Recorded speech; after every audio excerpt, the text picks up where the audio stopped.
Welcome to The Last Generation, the podcast where lived experience meets lasting change. I'm your host, Donna Simmons, author of Ashes to Flame, Transforming Trauma into Purpose, also a survivor, advocate, and truth teller. Welcome back to The Last Generation, Transforming Trauma into Purpose. I am so excited today to be joined by our guest, LaQuisha Moore. LaQuisha is the CEO and founder of Levitate, is a trauma-focused licensed professional clinical counselor and motivational speaker who believes mental health and emotional well-being to be the most important aspects of human functioning. LaQuisha holds a Bachelor's of Arts in Psychology from Spalding University, as well as a Master's of Education in Counseling and Human Development from Lindsey Wilson College. LaQuisha considers herself a lifelong learner and is very passionate about her purpose to help others deal with the undertakings of life through counseling, education, encouragement, and motivation. LaQuisha is dedicated to increasing awareness and advocacy related to mental health issues. So LaQuisha, welcome to The Last Generation. Thank you for having me. Absolutely. I am thrilled for our discussion today. And, I've noticed your story and your work both center around resilience, which is definitely a message that we drive home here on The Last Generation. So could you start us off by sharing what Levitate means to you and how that became the name and mission of your organization? Sure. I would say that what Levitate means to me is Levitate is when I was looking for a name for my counseling agency, I wanted something that meant to rise, but I didn't want to use rise because I felt like it was already like overused or, leveling up or different things. So I just looked for synonyms for rise. And that's how I found the name Levitate. But what drew me to it was its definition, which levitate means to rise or to cause others to rise by magic or supernatural powers. And so I don't know, it's just something about that felt like spiritual to me. And so that's what made me name Levitate. But Levitate is just intended to be a trauma-focused mental health services provider in that I want to deal with the most acute trauma.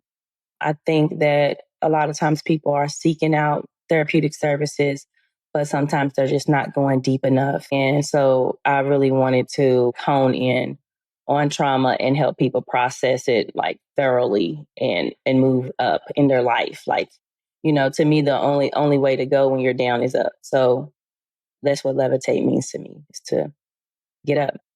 Absolutely. I think that's incredibly beautiful. And I think you hit on a really important topic. I know in my own healing journey, I had times during my life where I would reach a certain level of that elevation in my life. I would start having epiphanies. And so I was able to start making certain choices differently than what I had. But then I would find myself just kind of plateauing for a while, like I felt stuck, right? Mm-hmm. And in those instances, I would just blame the therapy and just step away from therapy. Yeah. And I think that's probably something that's pretty common for people to do.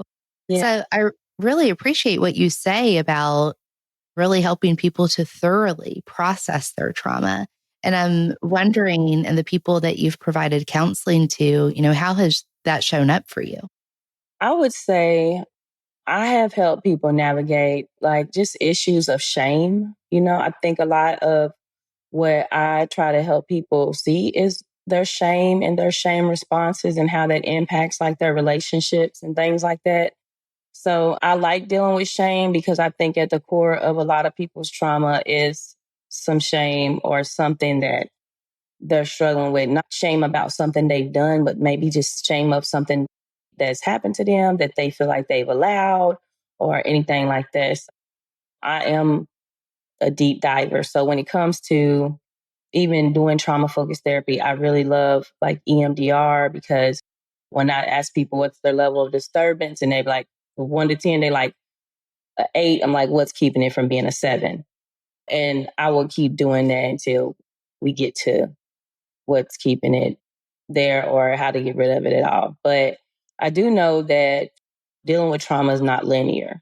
So it's not something that over time it gets better, but like you said, sometimes stuff pops up and then people feel better and they leave therapy, but they haven't done all the work. And then that's what keeps them coming back because they're not fully complete in treatment. Right, exactly. Exactly. And it's interesting that you mention shame as well, because in my experience, shame can manifest in a couple different ways, right? Mm-hmm. For me personally, and this is echoed of some of the survivors I've worked with as well, that shame comes up when it comes to like looking at ourselves. It may be triggered by a perceived rejection from other people. Mm-hmm. It may be reflecting on where we are in our life, whether that's our internal world or even our external circumstances, and thinking that things should be different. And so we carry this guilt and shame about that. Mm-hmm. But also, again, and looking at how it shows up in our relationships, being really hypervigilant to things that people may say. Like, here's an example I'll give you in my relationship with my husband, right? Mm-hmm. We may be all cuddly or whatever in the morning, and, I'll think like he'll have an arm around me and he'll think, well, why isn't he holding me with both arms? And then if I vocalize that and he's like, oh, my other shoulder's hurting or whatever, I internalize that as rejection initially. Mm-hmm. And so I have the tools to recognize that now, but that didn't come until years of self reflection and being able to have those deep conversations with him as well. So I bring that up because I think a lot of our listeners probably struggle with that. And that internal narrative of shame can place strain on our relationship. And then depending on our partner's response to what we communicate, that can either further that or it can be the salve that we need in that moment. Yeah. So, yeah, could you kind of elaborate on shame and how maybe that's shown up for you personally as well as your clients? I would say for me, I think shame has shown up in me needing autonomy, that I perceive having to be under somebody or under someone's authority as losing a sense of my own power. So I think that for me, I've struggled to not be in control, but I'm not a control freak, but I am a person who needs a certain amount of like control in my own life. And I'm trying to release that, to see that I am coachable for sure, but that I can be directed without feeling like someone's trying to manage me or make me do something. And I think that that does relate to like not having power or control like in childhood and Mm-hmm. feeling like people could do whatever they want. And so I think for me, I'm definitely a person who's like, you can't do whatever you want over here. And I see that show up in my clients too, just that need for control of circumstance and the way that we allow anxiety to manage our emotions in a way that makes us run from things that we really want. Yeah, exactly. Mm-hmm. Exactly. That's really well said. And I think you bring up another really good point too, as far as how it stems from childhood, right?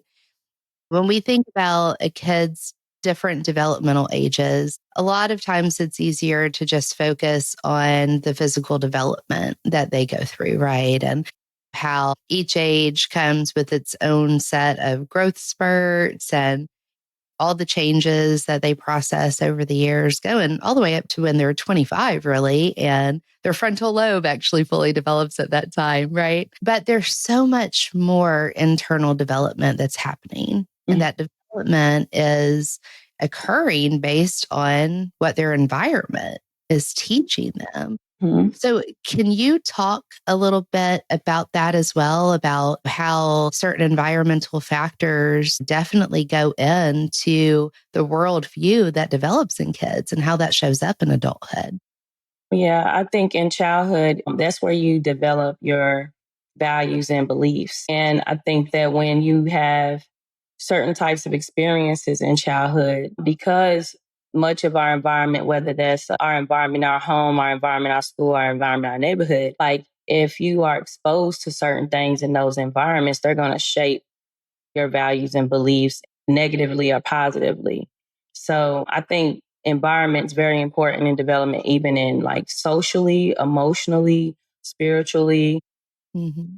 physically, like where you live. Sometimes kids are in circumstances that they can't leave because they're not in control of where they live and how they live. But that does shape who you become as an adult, and the things that you experience play out in your adult life. So that's in childhood. I feel like there's that social and emotional development that has to happen in kids, and really all of it relates to an environment being safe. Mm-hmm. Right, exactly. And could you elaborate on that as well? Because, obviously physical safety is very important, but let's talk also about emotional safety. Yeah, I would say that emotional safety is more important than environment. Psychological safety is important, like how people are treated, the way that they are spoke to, and the way that they are even made to do things they do or don't want to do, or like losing that autonomy in childhood, like not in that spoiled way, but in more of just some dealing with bullying or any type of like, whether that's in the home or out of the home, that stuff happens in the home too. So yeah, I think that how you think and feel and believe, that's tied to your psychological safety. Right, exactly. Exactly. So, I know you yourself definitely have a really powerful story of survival. Mm. And I was curious if you would be willing to share, just as much as you're comfortable with about how these different things that we've been talking about so far showed up in your childhood and then how that, went into impacting your adult life. Well, my childhood was, I think maybe it's not so unique, now that I've counseled people, but I will say that my childhood, I didn't have much of a childhood. And so when I was younger, my mother was on drugs. My father was not present in my life. And so I dealt with a lot of instability. Hmm. I think that one of the things that I was dealing with a lot of just kind of crazy chaos. Like I grew up in chaotic environments. And so when I was younger, one of the things is I ended up doing karate because I lived like in the projects when I was younger. And I don't know, before I moved out there, I lived somewhere else, but I just wanted to know how to fight. So when I started karate, I lived somewhere else. But then when I moved out into the projects, I was like, I really want to know how to fight because people fight a lot in projects. And so I didn't end up having a lot of fights, which is good because people knew I could fight. But I felt like that part of me knowing how to fight was something that kept me psychologically safe. Like I can handle myself in bad situations. But that also led to me meeting my predators because they were my karate teachers. Mm. Because of the things my mother was going through, my karate teachers knew of some of the things I was experiencing in the home.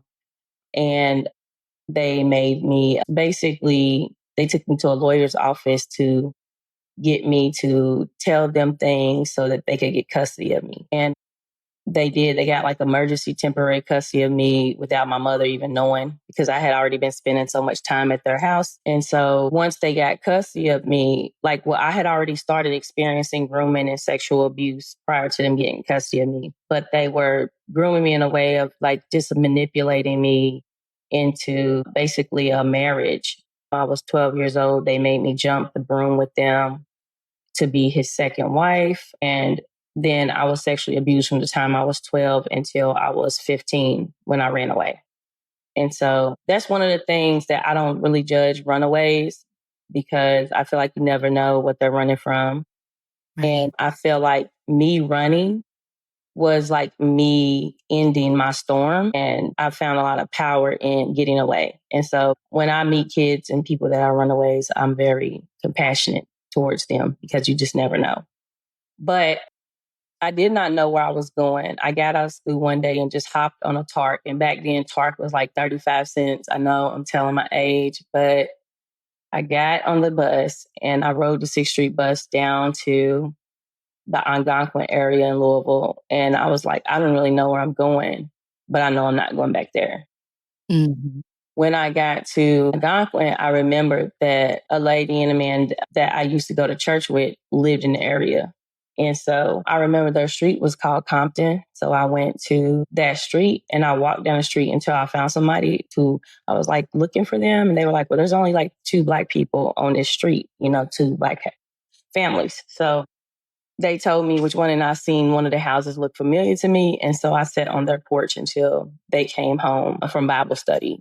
And then I didn't tell them what was going on with me. I just was telling them I was having problems with the people that I was staying with and I needed a place to live. And they had fostered my sister before. So they took me in, and that really started probably my healing journey because he was a pastor and they were just, I call them my other parents, but they are just amazing. Like, I feel like I went from this like hell of a life to like living with the Cosbys, like they were both very smart, intelligent people.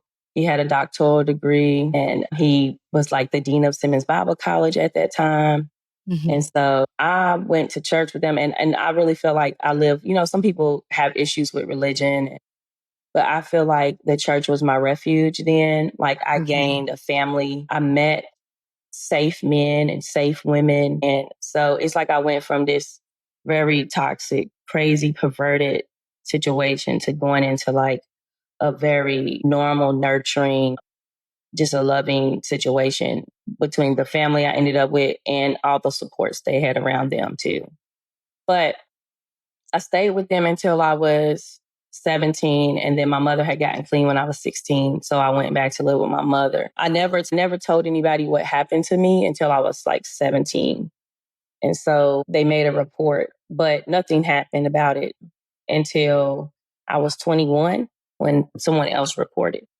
And so they ended up getting in trouble. They ended up getting caught. And I went to trial. It was a very public sex abuse trial when I was like 22 for the things that happened between the ages of 12 and 15. There was 4 victims in a trial. And so they ended up getting 40 years apiece. But she was only going to get 25. This was a couple. Mm-hmm. But when I testified, I talked about her access that she had to us, that she had basically groomed us and she was his access to us. And I felt like she should get just as much time as he gets. And that was, the lawyer said that was the first time they had seen that judge raise like a sentence higher than the jury recommended. And so they moved her 25 up to 40 years.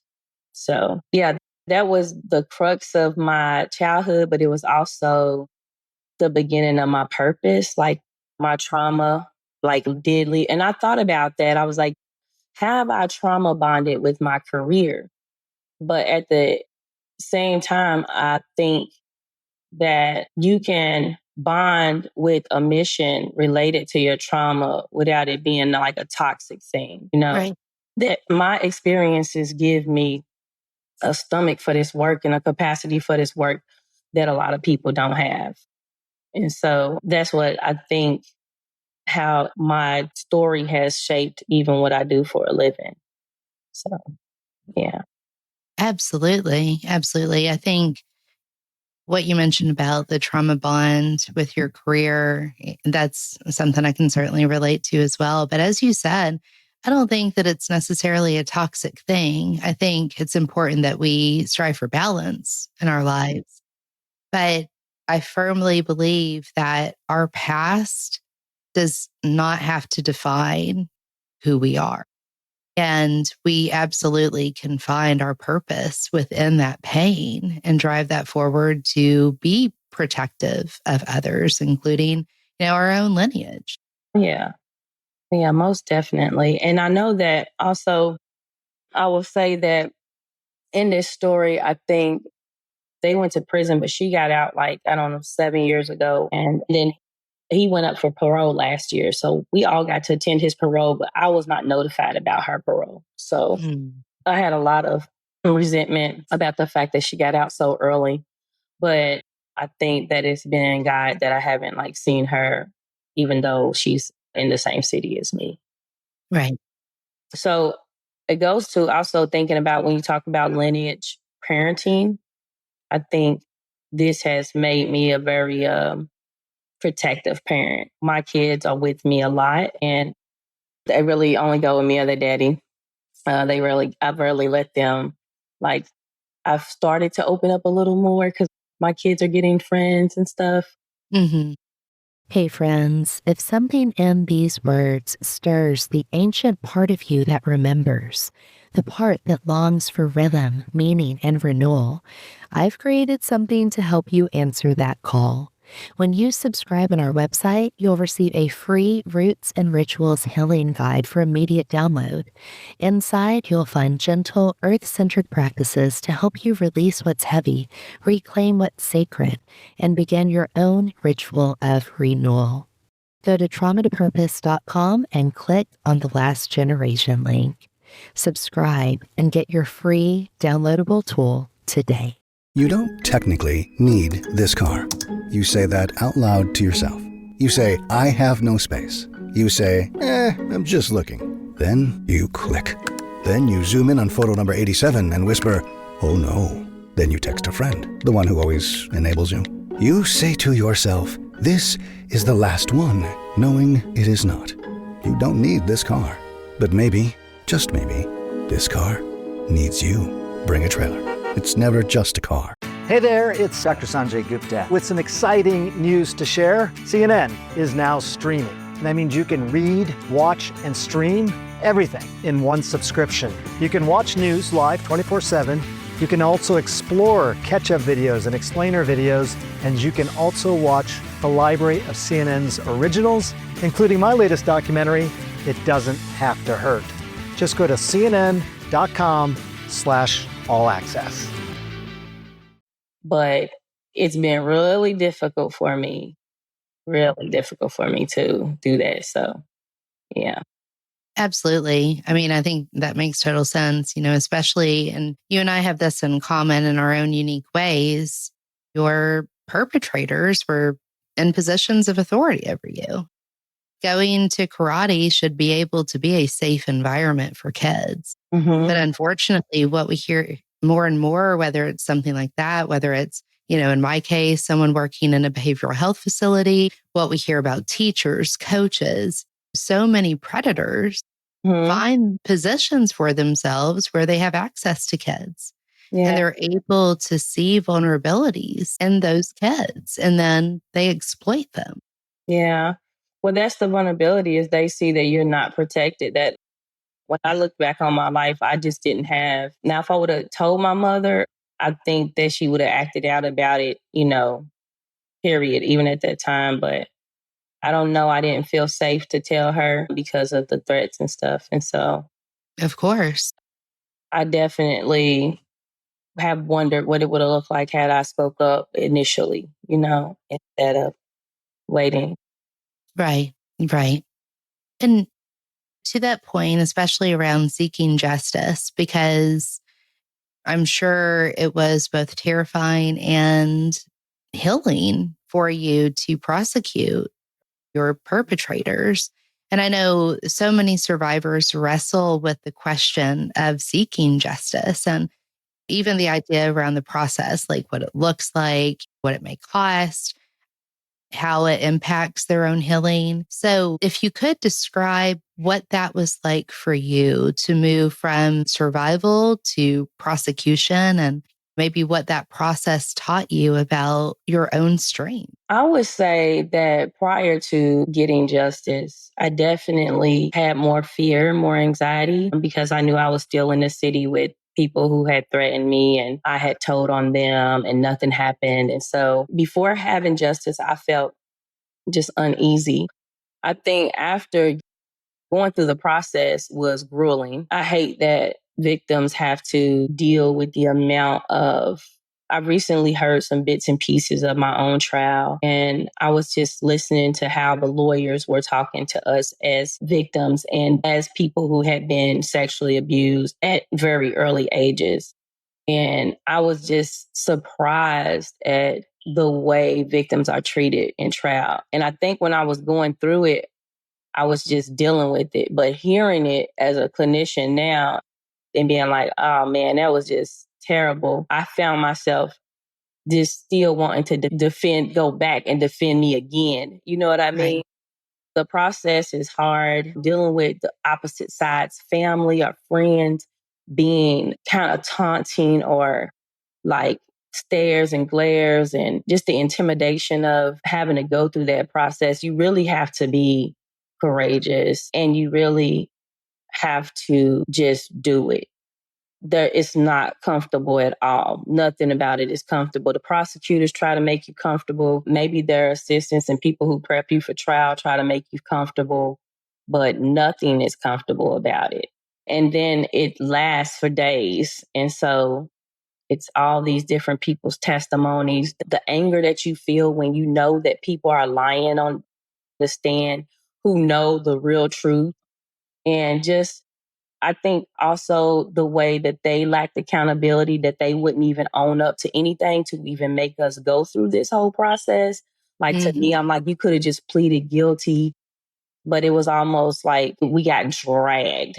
Like, that's how I felt. But I did feel confident in my own testimony. I didn't get to hear the other people's testimonies until I haven't even heard all of their testimonies. I've heard bits and pieces, but yeah, it was hard. I think the most exhilarating day of my life, probably besides me having children that I love so much, is probably getting a guilty verdict.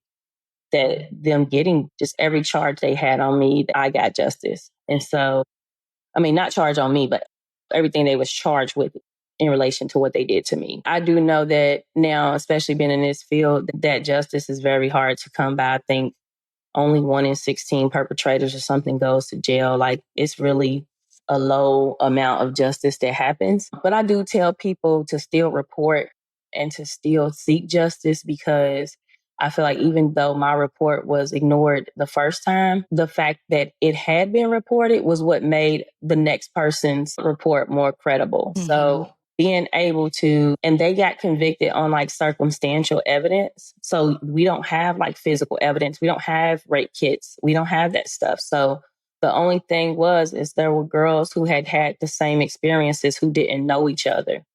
And there were girls who had had the same experience who they used this awkward spermicidal birth control on that people don't typically use. And so that was, I think, one of like the pieces of circumstantial evidence that really kind of did them in too. But I was just happy that everybody came forward, and I was happy to get a guilty verdict. But it was like, and when they said guilty, she started screaming and hollering. It was like, she was like, I did what he told me to do, or something like that. And when she said that, I just stood up and walked out the courtroom, because to me, she was admitting guilt. And I also knew at that time, like, I was pursuing criminal justice at the time at U of L. And so I was like, you know what? She's messing up her ability to appeal. So I was happy for that. I was happy that she exploded and did that, because one, it validated everything that we had been saying in the trial was true. And it was loud because his sister ran out in the hallway because I just got up and just walked out like, yep, there it goes. And when I walked out, his sister ran and tried to hug me. And I just felt so cringy that, these people that had been staring at me, glaring at me, making little comments when we walked by, it just had the nerve to, she was like, I'm so sorry. I'm so sorry. And I felt that she was, but I just was like, please get off of me. That's what I was like, don't touch me. Yeah, because who is that hug for, really? Is it really for you, or is it for her? Is it for, the fact that her shame? Exactly. I'm not responsible for comforting or nurturing your shame in this moment. I'm taking care of myself. Mm-hmm. And so I think that was a made for TV moment. I felt like the way that trial ended. And so we knew that it was going to be a tough trial to prosecute, but they really felt like they had enough witnesses and enough evidence. And so they went with it. And my prosecutor at that time, she's passed away now from cancer, but her name was Christy Floyd. And she was literally like one of the best prosecutors ever. Like, I done watched TV prosecutors, and she was way better than them. You know what I mean? Right. I mean, she really delivered, and we can't thank her enough. But we had a lot of support, and I would say being on the other side of it is I feel like now that able to get justice, I feel like that nobody can do anything to me without dealing with accountability. Like, when you don't have justice, it makes you feel like people can just do whatever they want to you and that your body is not yours and your experiences are not important. I think being on the other side of that, I was able to see that my voice does matter. And even using it in the sentencing process and getting her more time, I felt like that I was meant to be there in that moment to do that thing. Mm-hmm. And you were reclaiming your power. yes, definitely reclaiming power for sure. And so I did feel powerful. I do feel powerful. And like, I don't let people treat me any kind of way, you know? Right. So, Right. yeah. So I think that's what justice does. Justice lets you know that you do have power. And even without it, I tell people justice delayed is not justice denied, because there was a 7-year period between me running away and me getting justice. I think a lot of people don't get justice because also their experiences are not reported. If it's, and then there's family stuff and people protecting people. I was glad that that situation didn't happen within my family or anything like that. So it's our outsiders, and it was able to be dealt with differently than a lot of families and stuff deal with stuff. But I think they should deal with it the same. Like, Absolutely. but yeah, but it's sad that so many people don't get justice. And I think that when I'm dealing with people with high levels of PTSD, like a lot of times it's related to not getting justice and having to see their abusers or the thought that they may run into them or see them. Right. Exactly. And, and the way that you described your experience in going through the justice system and the way that the attorneys spoke to you, and the fact that you even had to have visibility to your perpetrators' family members, giving you those glares and treating you poorly as well. I think that very much speaks to how the system can re-traumatize us when we are seeking out justice. And in part, I think that has a lot to do with a lack of education of the emotional impact on the side of people that work within the system, whether those are defense attorneys or judges or what have you. So, can you talk a bit about the importance of that education? And, again, not just academic education, of course, but psychoeducation and how that relates to breaking cycles of trauma and misunderstandings around abuse and the impact that abuse has on mental health.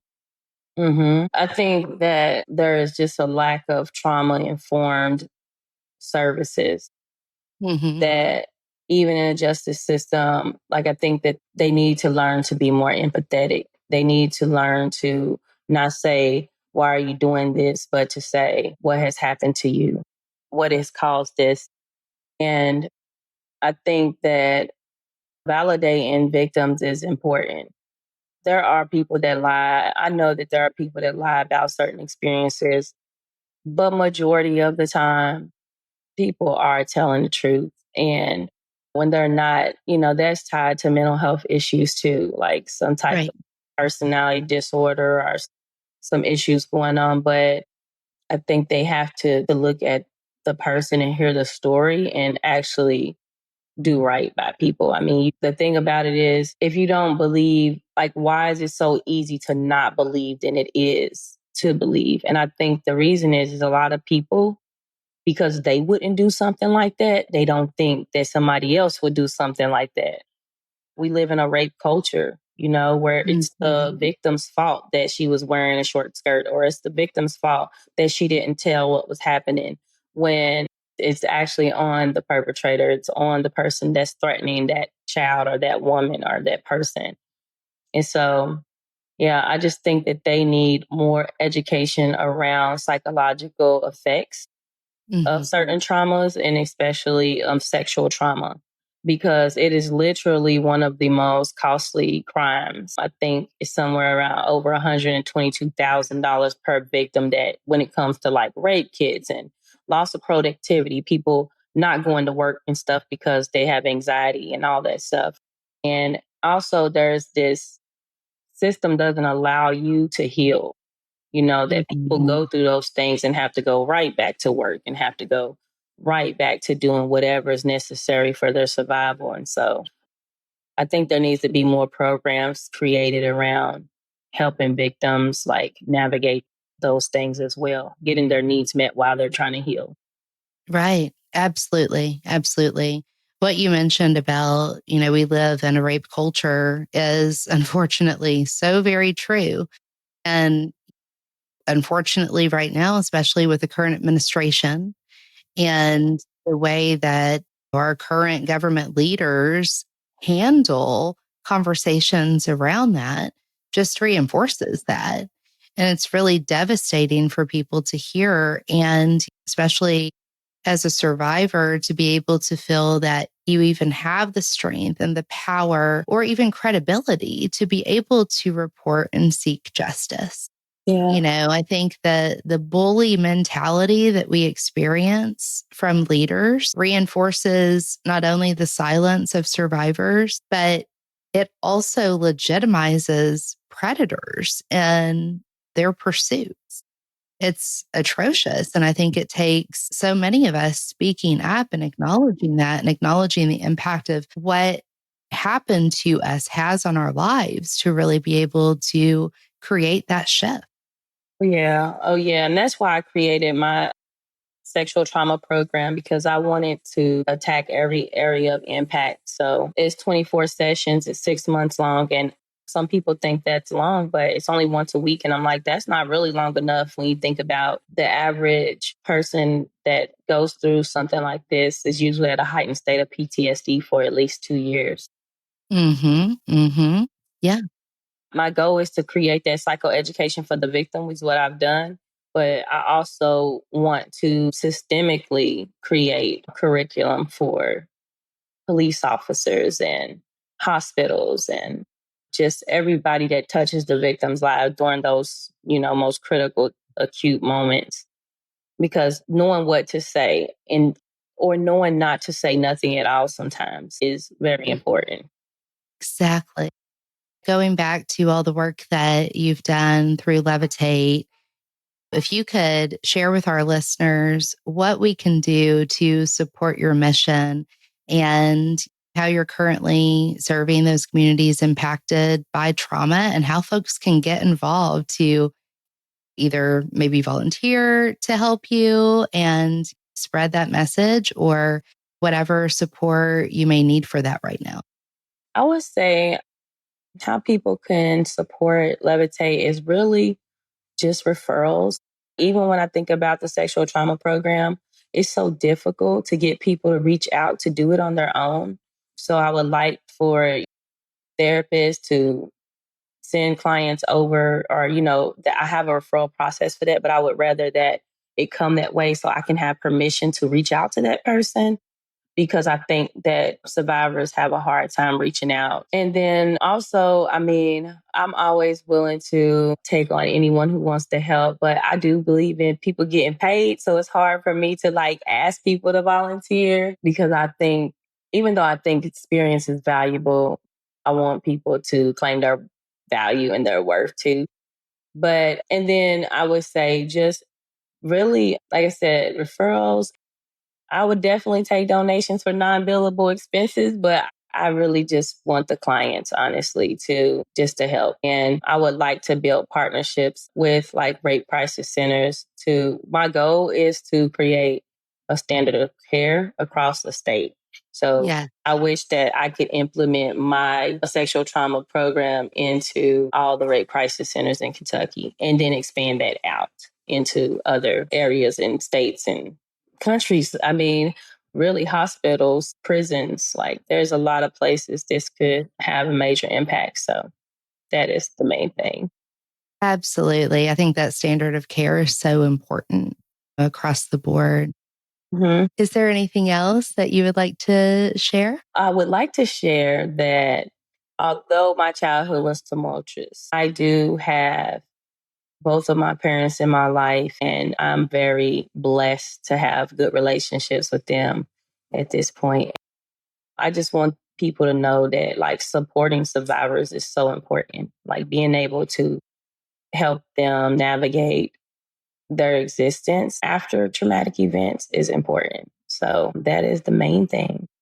Absolutely.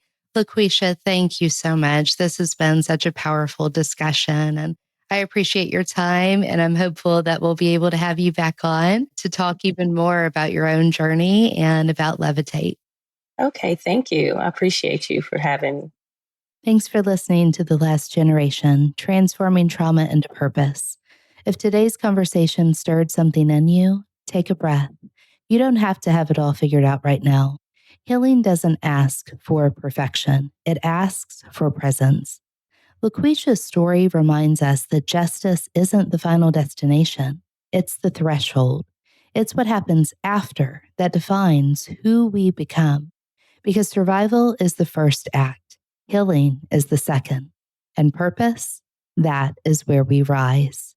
If you or someone you love is walking the long road of recovery, remember, you are not alone. You are not broken, and your story still matters.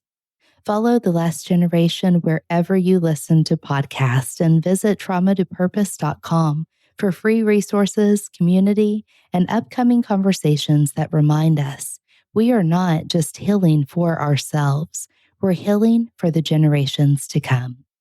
Until next time, I'm Donna Simmons, and this is how we become the last generation of pain and the first generation of healing.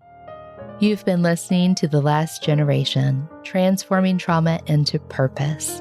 For more resources, visit traumatopurpose.com. If this episode resonated with you, consider leaving a review and joining the community online. Subscribe, and let's transform together.